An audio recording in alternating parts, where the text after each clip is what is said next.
রাজধানীর হাটগুলোতে উঠতে শুরু করেছে কোরবানির পশু। আরো জানাতে তেজগাঁও থেকে যুক্ত হচ্ছেন নাজমুল হুদা সুমন। সুমন, পশু বেচাকেনা আসলে কেমন দেখছেন জানাবেন। প্রতিটি ঈদে স্পেশাল হারপিক 750 ml বোতল থেকে ৳1 ব্যয় করা হবে পরিচ্ছন্নতা কর্মী ও সুবিধাবঞ্চিত শিশুদের জন্য। ঈদের খুশি ছড়িয়ে যায় হারপিকের সাথে।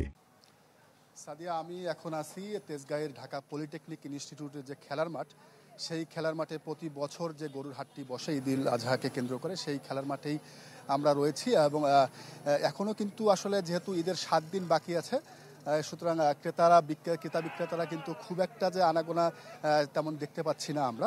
তবে বিভিন্ন ধরনের ক্রেতা বিক্রেতারা আসছেন এখানে, ছোট বড় মাঝারি গরু, সব ধরনের গরু আমরা দেখতে পাচ্ছি। তো এই হাটে ছোট বড় সব ধরনের গরু আসছে, যদিও ব্যবসায়ীরা বলছেন যে ছোট এবং মাঝারি আকারের যে গরুগুলো আছে এই গরুগুলোর চাহিদা কিন্তু এখনো বেশি। বড় গরুর তেমন কোনো বেচাকেনা নেই।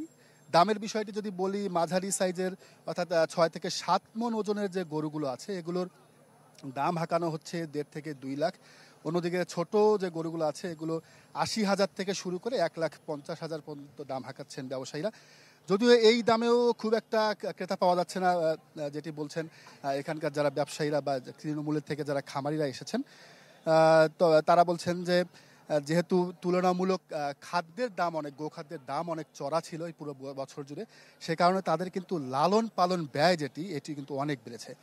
আর বিক্রেতারা বলছেন যে বিক্রেতারা এটি বলছেন, আর ক্রেতারা বলছেন যে এই দামেও কিন্তু তাদের কাছে মনে হচ্ছে যে এখনও গরুর দাম অনেক বেশি। এখানে এই হাটে বিভিন্ন ব্যবস্থাপনা নেওয়া হয়েছে, যেমন গরুর চিকিৎসা, হঠাৎ করে কোনো গরু অসুস্থ হয়ে গেলে সেটি চিকিৎসা করা, এবং যারা ক্রেতা আসছেন বিক্রেতারা আসছেন তাদের যারা জাল নোটের জন্য কোনো আদান প্রদান না হয় এখানে, সেজন্য কিন্তু এখানে জাল নোট শনাক্তকরণের যে বিষয়টি আছে সেটিও কিন্তু এখানে সেই ব্যবস্থাপনাও রয়েছে।